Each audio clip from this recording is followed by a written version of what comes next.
how can you do that? So one way that you can do it is to consider including your employees in your decision making. So a lot of these ideas are from a really recent Harvard Business Review article about the coronavirus, called The Coronavirus Crisis Doesn't Have to Lead to Layoffs. So they talk about these three different aspects, the first of which is to communicate openly. So I'm sure a lot of your organizations have already been doing this over the last couple of months throughout the pandemic. But this is more around really communicating openly about what the financial health of your organization is and being really specific. Clarifying what your objectives are, right? Is the objective that you want to do something short and sharp, right? And maybe you want to eliminate an entire business unit, and then that way you can get the rest of the team, focused back on the future?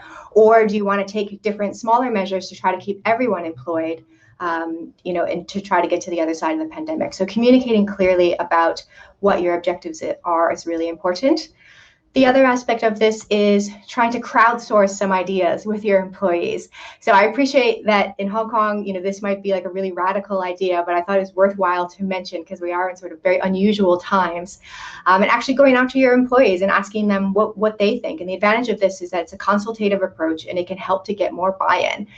So it's important to have a framework around how you do this. So something like saying to your employees, we're open to hearing some ideas that will help us to, that will be low capital intensive, help us to increase profit, and have a low risk profile, right? And they can give you some ideas, maybe through something like pecan surveys.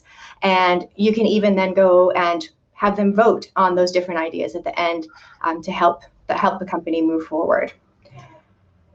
The last is around leading with empathy and compassion. So I'm sure many of you as HR leaders have heard a lot about empathy, compassion, vulnerability over the last couple of months.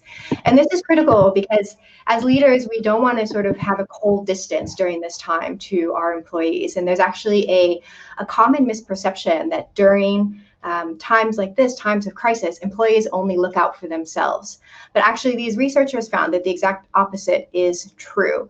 It shows that employees are actually more willing to make a sacrifice if they know that it will help the long-term viability of the organization and help other of their colleagues keep their jobs. So this is important as well when you're thinking about how to lead with empathy and compassion.